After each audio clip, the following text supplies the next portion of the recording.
Hello, friends. My name is Emeka, and welcome to another episode of The Poems I Love.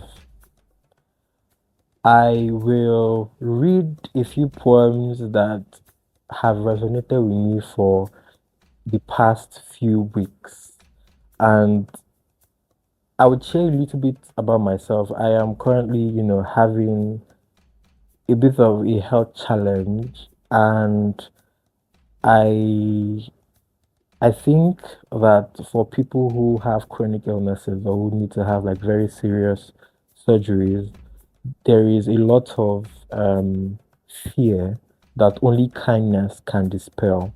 And I'm grateful for some of my friends and I'm grateful for my family because they remind me that I am loved, that there's kindness in the world, and I'm grateful for even strangers too. There are people who have helped me and I do not know them. So I just want to say, like, this is a tribute. This is, me saying thank you for your kindness, thank you for your love. And I'll read some of these poems that discuss kindness and I hope you like them. My first poem is by Danusha.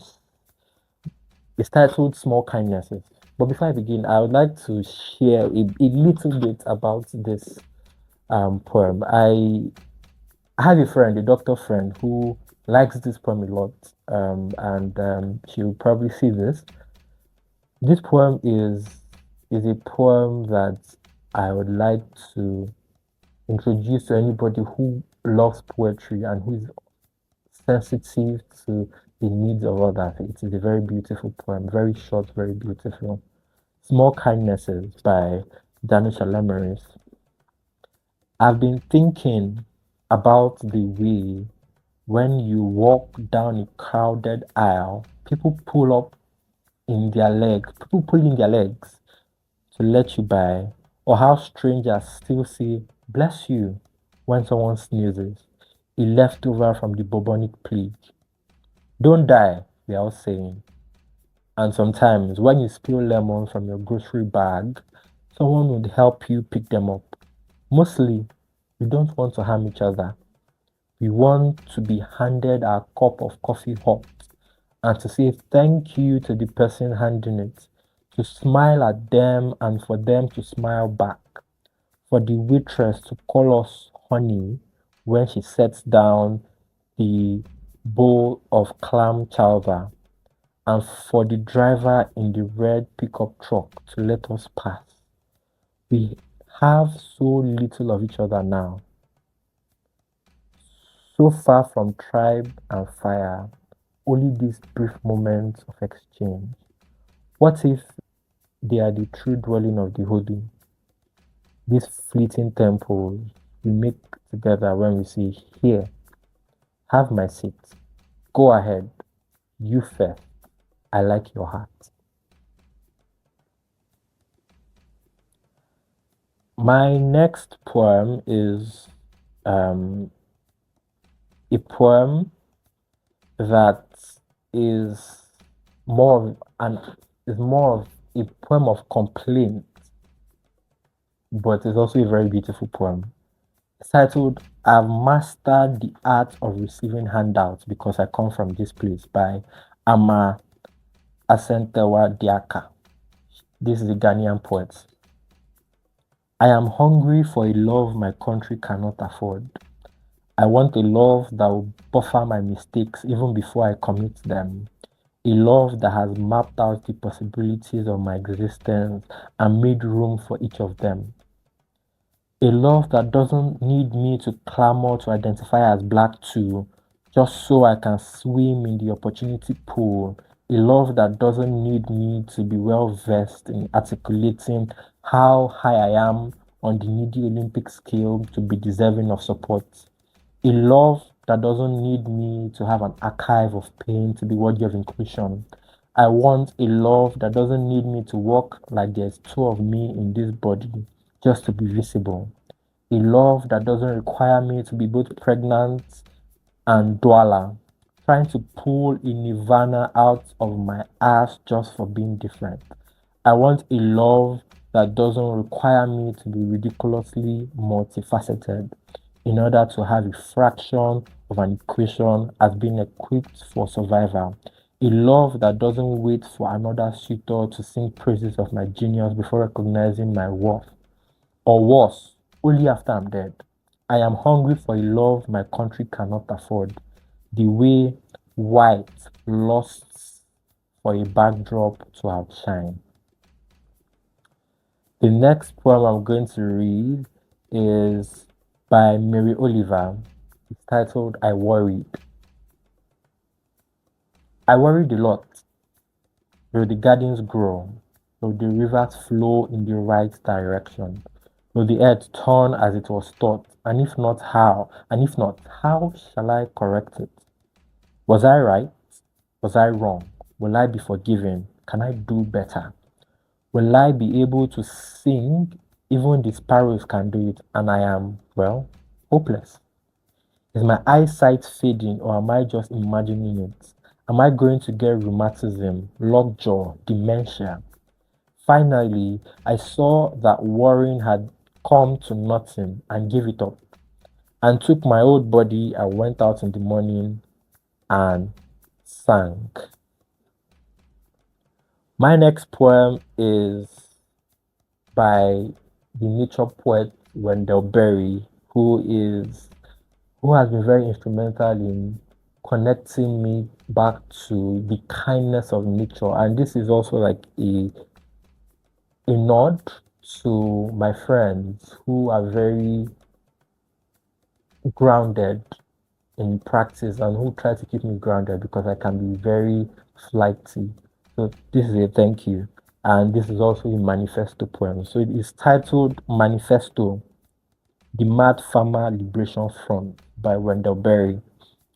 Love the quick profits, the annual raise, vacation with pay. Want more of everything ready made. Be afraid to know your neighbors and to die, and you will have a window in your head. Not even your future will be a mystery anymore. Your mind will be punched in a card and shut away in a little drawer. When they want you to buy something, they will call you. When they want you to die for profit, they will let you know. So, friends, every day do something that would compute. Love the Lord, love the world. Work for nothing. Take all that you have and be poor. Love someone who does not deserve it. Denounce the government and embrace the flag. Hope to live in that free republic for which it stands. Give your approval to all you cannot understand. Praise ignorance for what man has not encountered, what he has not destroyed. Ask the questions that have no answers. Invest in the millennium. Plant sequoias. Say that your main crop is the forest that you did not plant, that you will not live to harvest. Say that the leaves are harvested when they have rotted in the mold. Call that profit. Prophesy such returns. Put your face in the 2 inches of humus that will build under the trees every 1,000 years. Listen to carrion. Put your ear close and hear the faint chattering of the songs that are to come. Expect the end of the world. Laugh. Laughter is immeasurable. Be joyful, though you have considered all the facts. So long as women do not go cheap for power, please women more than men. Ask yourself, will this satisfy a woman satisfied to bear a child? Will this disturb the sleep of a woman near to giving birth? Go with your love to the field, lie down in the shade, rest your head in her lap, swear allegiance to what is nighest your thoughts. As soon as the generals and the politicos can predict the motions of your mind, lose it. Leave it as a sign to mark the false trail, the way you didn't go. Be like the fox who makes more tracks than necessary, some in the wrong direction. Practice resurrection. My next poem is a poem by a Palestinian American poet who is very. This is another poet that I love to introduce to people who are just starting out, you know, in poetry. She writes beautifully. She's amazing. She's really amazing. So the title of the poem is Kindnesses by Naomi, Shihab 9. Before you know what kindness really is, you must lose steam, feel the future dissolve in a moment, like salt in a weakened broth. What you held in your hand, what you counted and carefully sealed, all this must go, so you know how desolate the landscape can be between regions of darkness, between regions of kindness. How you ride and ride, thinking the bus will never stop. The passengers eating maize and chicken will stare out the window forever. Before you learn the tender gravity of kindness, you must travel where the Indian in a white poncho lies dead by the side of the road. You must see how this could be you, how he too was someone who journeyed through the night with plans and the simple breath that kept him alive. Before you know kindness as the deepest thing inside, you must know sorrow as the other deepest thing. You must wake up with sorrow. You must speak to it till your voice catches the thread of all sorrows and you see the size of the cloth. Then it is only kindness that makes sense anymore. Only kindness that ties your shoes and sends you out into the day to gaze at red. Only kindness that raises his head from the crowd of the world to say, "It is I you have been looking for," and then goes with you everywhere like a shadow or a friend. These poems are beautiful, very beautiful poems, and especially this final one. Naomi Shaib Nai in this poem says that you must first know sorrow before you know kindness. And there is a quote that by I think the Spanish poet Gabriel Lorca that was translated by I think W.S. Melvin. So I'm not sure. I don't want to be but it says that to wound the heart is to create it. We cannot know to wound the heart is to create it. So it means we cannot know the depth of love we are capable of if we have not known sorrow. We can't know the depth of kindness we are capable of if we have not known pain. Danusha poem is a poem, like I said, very beautiful and talks about everyday kindness between strangers because really it's amazing that we can go out and we can see beauty in other people and we are not trying to kill ourselves, even though the world wants us to kill ourselves, even though capitalism wants us to kill ourselves. But there are people who will be nice to you. There are some people who will help me cross the road because I can't see or because it's night. There are some people who will say, "Oh, the money dropped from your pocket, pick it up." There are people who would always stop to give you directions when you are lost, and I believe that is a very beautiful thing that more people should do. So make it a duty to be kind to a stranger today.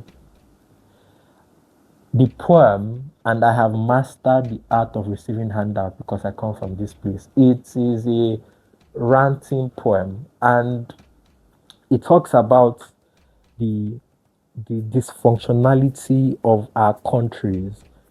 Nigeria is a very dysfunctional country. It is an abusive place. Is a country at war with the people who make it up, and it baffles me that it survives, but it does, and it kills people. It's built on blood. It's built on abuse. And this poem is talking about why can't my country be kind to me like other people's country is to them? But I guess we'll never know. So this is lamenting the lack of kindness that the countries we come from would give us. I Worried by Mary Oliver is a poem talking about worry basically because there's always something to worry about. There's always something that's going to come up that's going to have us sleep a little less or not sleep at all. But at the end of the day, if there's nothing we can do to solve the problem, I guess worrying doesn't cut it, does it? And worrying also is a stressor. It's something that can put your heart at risk. This is, from very personal experience. So the last poem, or the poem I read and I really, really love, is a very wonderful poem. That is by Wendell Berry. It's a manifesto. It's telling us, you know what, this system that we are living in is not kind, that we have to insist on radical kindness to ourselves, to the people amongst us. We have to antagonize the capitalist system. We have to antagonize the world that causes us to make light of our value of as human beings. The world says, "Oh, you are not valuable except you can, work for capital." But when the very says no, that we are more valuable as human beings than whatever capital, whatever contribution to capital we can um, we are capable of. And it's very important to me and to people who are disabled and people who would not be able to slave away to capital. It's very important for you to know that your value is much more than the money you can earn. And yeah, that's it.